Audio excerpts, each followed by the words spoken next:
Dear brothers and sisters in Christ, my name is Navin Shekhar. I'm speaking to you from India, state Maharashtra.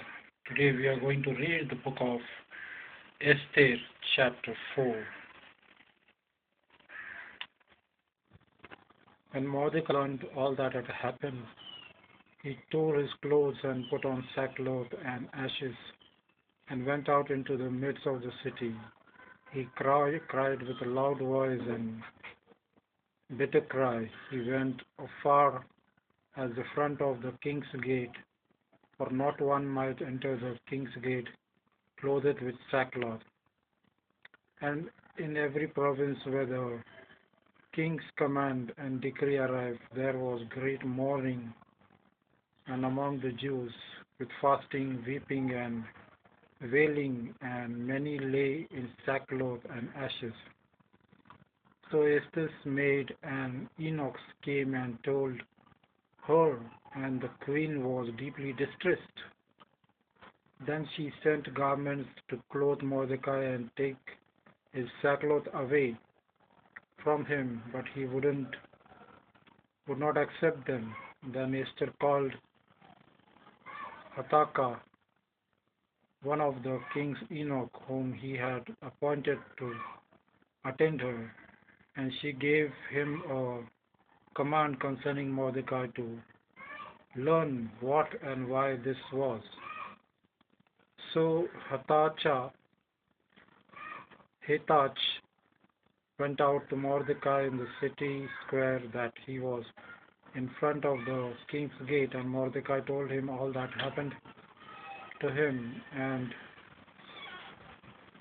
the sum of money that Haman had promised to pay into the king's treasures to destroy the Jews.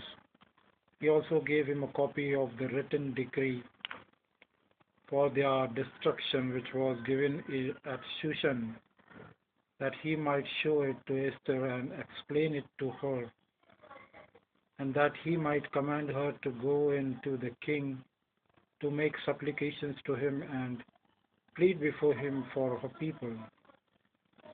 So Hathach returned and told Esther the words of Mordecai. And Esther spoke to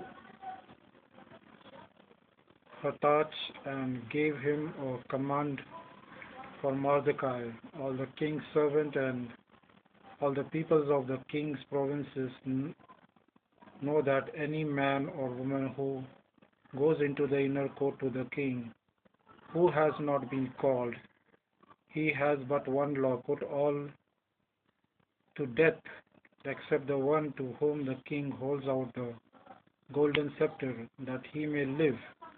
Yet I myself have not been called to go into the king these 30 days. So they told Mordecai Esther's words, and Mordecai told them to answer Esther, "Do not think in your heart that you will escape in the king's palace any more than all other Jews, for if you remain completely silent at this time, relief and deliverance will arise from the Jews from another place, but you and your father's house will perish. Yet you know whether you have come to the kingdom for such a time as this."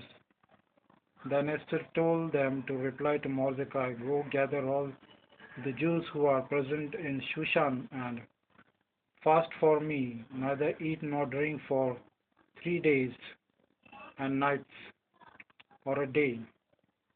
My maids and I will fast likewise, and so I will go to the king, which is against the law, and if I perish, I perish." So here we have completed reading the book of Esther, chapter 4. So this is how Esther fasted and the miracle happened. We will see this miracle happening in chapter 5.